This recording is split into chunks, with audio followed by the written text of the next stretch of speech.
બિલકુલ. અને જલન એટલું બધું થાય ને કે રહેવાય ને, આપણે જે દાજી ગયા હોય ને બરાબર એવું જલન થાય આપણને. અત્યારે કેવું છે તમને? અત્યારે તો બહુ સારું છે, પણ અમે તે ઘડી ત્યાંથી દવા લીધી ગોધરાથી તો કઈ ફેર ના પડ્યો. 2-3 ડોક્ટર પાસે બતાવ્યું તો અમુક ડોક્ટરો એવું કે તમારે આ તો મણકાનો એ છે ને, નસ દબાઈ છે એટલે ના માટે તો તમારે ઓપરેશન કરાવવું પડે.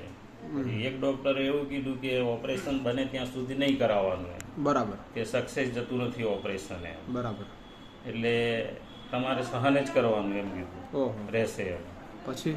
પછી એમ કરતાં કરતાં અમારે અહીંયા મારા દીકરાની અહીંયા દવા ચાલુ હતી એમ ઉર્મી હોસ્પિટલની. એટલે પછી પહેલી વાર આવ્યા તો નહીં બતાવ્યું મેં, પણ બીજી વાર આવ્યા એટલે સાહેબને બતાવ્યું મેં. મને આવું થાય છે સાહેબ એમ. બરાબર. એટલે સાહેબે કીધું કે આપણે દવા ચાલુ કરીશું એમ. એટલે કેસ કઢાયો મેં પછી ત્રીજી વાર આવ્યા એટલે, અને પછી મારી દવા બી ચાલુ કરી સાહેબ પાસેથી. કેટલા ટકા રહ્યા છે અત્યારે? અત્યારે તો બહુ સારું થઈ ગયું સાહેબ. જલન એટલું બધું થતું હતું કે જે આ કોણીથી મોડીને સાહેબ અહીંયા સુધી આંગળીઓના ટેરવા સુધી એટલું બધું જલન થાય, અને આમાં આપણને એટલું બધું જલન થાય કે હાથ અહીંયાથી કાપી નાખું એટલું આપણને આમ એ થાય. બીજા ડોક્ટરે શું કીધું હતું? બીજા ડોક્ટરે તો આ જ કીધું કે તમારે સહન કરવું પડશે અને કાં તો ઓપરેશન કરાવવું પડશે. બરાબર. પણ ઓપરેશનમાં શું છે સાહેબ કે એક ડોક્ટર સાહેબ એવું કીધું કે ઓપરેશન બંને ત્યાં સુધી કરાવશો નહીં. બરાબર. આવા ઓપરેશન સક્સેસ જતા નથી. અહીંયા આવ્યા પછી કેવું લાગ્યું તમને? અહીંયા આવ્યા પછી તો મને સાહેબ પહેલી જ વાર દવા આપી સાહેબે, એટલે 15 દિવસની દવા આપી હતી પહેલી વાર મને.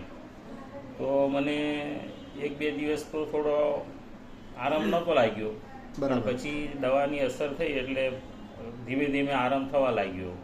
એટલે 15 દિવસની દવા પૂરી થઈ ગઈ સાહેબ. પછી 2 દિવસ થઈ ગયા દવા પૂરી થયાને, એટલે ફરી પાછું ચાલુ થઈ ગયા ઝંઝણાટીને જલન થવાનું. એટલે હું આવ્યો તો ફરી પાછો દવા લેવા, એટલે ફરી પાછી 10 દિવસની દવા લીધી મેં. તો 10 દિવસની દવા લઈ ગયો ત્યારથી મને બહુ સારું છે, અને એ 10 દિવસની દવા આજે પૂરી થઈ ગઈ છે, તો આજે ફરી દવા લેવા આવ્યો છું. પણ અત્યારે મને ઘણો રાહત છે. બરાબર. મને પાછળ બી નથી દુખતું, બંને અહીંયા ખભામાં કે અહીંયા બી. અહીંયા સાધારણ શું છે કે આમ થોડું હાથ આપણા જે બેરાસ મારી ગયા હોય ને એવું લાગે, પણ આમ જે જલન થતું હતું બધું બંધ થઈ ગયું. બંધ થઈ ગયું એમ. અને અહીંયા શું છે ટેરવા બધા લાલ લાલ થઈ જતા હતા, એટલું બધું જલન થતું હતું હથેળીઓમાં અને આંગળીઓના ટેરવામાં. બરાબર, બરાબર.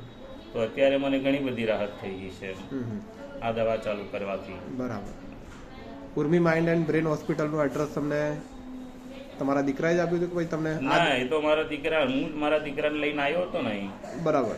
એટલે પછી આ તો આમ તો શું છે સાહેબ કે મને એવું આમ મગજમાં એવું હોય કે આ સાહેબ તો ડોક્ટર તો મગજના ડોક્ટર છે. બરાબર. એમને આ બળતરાની શું ખબર પડશે? મેં કહ્યું બરાબર છે. પણ પછી સાહેબને મેં વાત કરી. બરાબર. તો સાહેબે કીધું કે એ મારો જ વિષય છે, એ માઇન્ડ સાથે જોડાયેલું છે. હા એમ કે મારો જ વિષય છે. બરાબર. તો ચાલો મેં કહ્યું સાહેબને બતાવી તો જોઈએ, અને આપણે દવા તો ચાલુ કરીએ.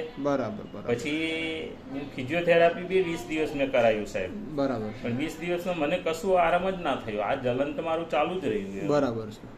તો ત્યાં ફિઝિયોથેરાપી ડૉક્ટરને મેં કીધું કે મારે લુણાવાડાની ઉર્મી હોસ્પિટલની દવા ચાલુ છે ને મગજના ડૉક્ટર છે, એનાથી મને બહુ સારું થઈ ગયું. એ ડૉક્ટરે મને કીધું કે ખરેખર એ ડૉક્ટર એમના જ છે કે મગજના જ છે, 100% સાથે કમ્બાઈન હોય છે કે બધું મગજ સાથે જોડાયેલું હોય છે.